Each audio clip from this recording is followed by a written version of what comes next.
মনোদীপ রায়ের মাকে বলছে যে মোর বেটা তোর বেটার কাছে টাকা পায়, এই নিয়ে একটু ঝগড়াঝাটি হয়। পরবর্তীতে মনোদীপ রায়কে তার মা বকাবকি করে, এই জন্য সে মনোদীপ রায় ক্ষিপ্ত হয়ে যায়।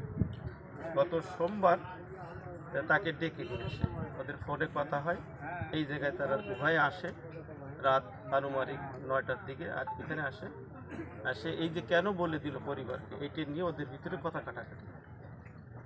কাটাকাটির এক পর্যায়ে সাধক রায় ওর বাবা মা, মনোদীপ রায়ের বাবা মা তুলে গালি দেয়। গালি দিলে ও উত্তেজিত হয়ে এখানে থাকা একটা লাঠি দিয়ে, বাঁশের লাঠি দিয়ে, সে লাঠিটা উদ্ধার হয়েছে, এই বাঁশের লাঠি দিয়ে ওকে মাথার পিছনে আঘাত করে। তো ওইটা একটা সেন্সিটিভ জায়গা হওয়ার কারণে ওই এক বাড়িতেই সে পড়ে যায়। পড়ে গেলে তাকে আরও দুটো বাড়িতে পানিতে পড়ে। তো ওই অবস্থায় ও রেখে ওর ওই সাধক রায়ের যে মোটর সাইকেল এখানে রাখা ছিল, ওই মোটর সাইকেলটা পানিতে ফেলে চলে যায়।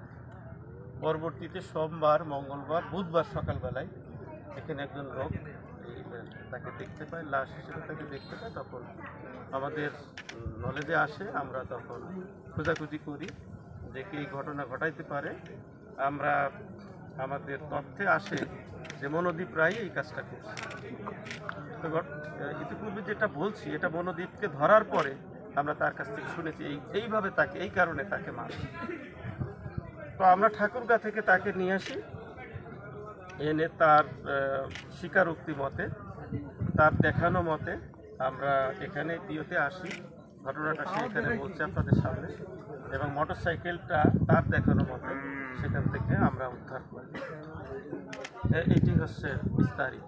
একটা প্রশ্ন ছিল, সে কি একাই এই কাজগুলো করছে? ওর ভাষ্য মতে একাই, আর আমাদের তথ্য মতেও আমরা একজনকেই পাচ্ছি, সে একাই এই কাজটা করছে।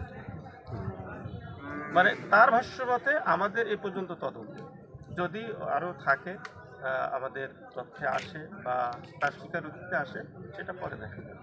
কিন্তু আপাতত সে একজনের কথাই বলছে, আর আমাদের তথ্য একজনকে আমরা আপাতত পাচ্ছি। স্যার, এটা কি মূল ছিল টাকার বিষয়? টাকা নিয়ে ওদের ভিতরে উত্তেজনা হয়, কিন্তু যখন ওরা এক জায়গায় আসছে তখন কথা কাটাকাটির এক পর্যায়ে সাধক রায় মনোদীপ রায়ের মা বাবাকে তুলে একটা গালি দিলেও উত্তেজিত হয়ে এই কাছে থেকে এই বাঁশের লাঠিতে ওকে আঘাত করে। মানে কেন্দ্র করে, টাকাকে কেন্দ্র করে, কিন্তু উত্তেজিত হয়েছে গালি দেওয়ার কারণে। ঠিক আছে, এটাই হচ্ছে মূল বিষয়। ঠিক আছে, থ্যাংক ইউ।